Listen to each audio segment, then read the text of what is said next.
Bid-daq tal-qampina tan-New York Stock Exchange, f'Malta għadu kemm ġie rilokat il-kwartieri ġenerali tal-kumpanija fil-blockchain DQR Group, entità li tħaddem fiha 3 kumpaniji li twaqfu l-Ġermanja u li tħaddem 70 ruħ.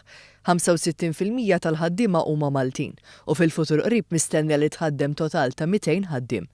Mawa News, il-kap eżekuttiv u l-fundatur tal-kumpanija, Dr. Christian Hendel, spjega kif l-għażla waqgħet fuq Malta għaliex pajjiżna huwa niċċa attrajenti għas-setturi tal-blockchain u l-cryptocurrencies. I think the regulatory environment is quite positive for the blockchain sector, and we're seeing that already that several entities are coming to the island.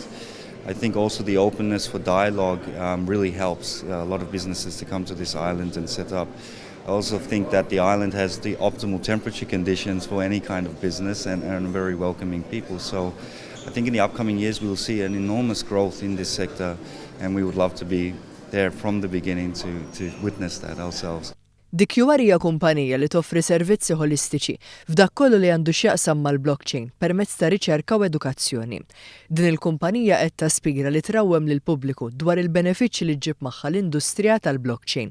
Ir-relokazzjoni ta' din l-entità Ġermaniża f'pajjiżna hija xhieda suffiċjenti dwar il-ħidma tal-gvern ġewwa pajjiżna, illi kull ma jmur qiegħda toħloq setturi ġodda li mhux biss joħloqu impjiegi ġodda imma wkoll mezz biex ikomplu jdawru ċ-ċiklu tal-ekonomija Maltija f'pajjiżna. Għal dan il-għan tkellimna mas-Segretarju Parlamentari għas-Servizzi Finanzjarji, Ekonomija Diġitali u l-Innovazzjoni, Silvio Xkembri.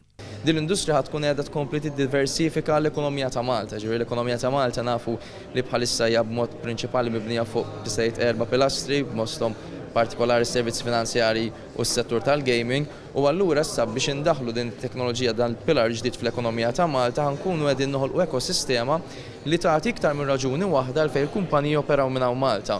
U hekk allura nistgħu qegħdin u fil-fatt kif qegħdin nagħmlu nippreparaw il-Malta l-futur.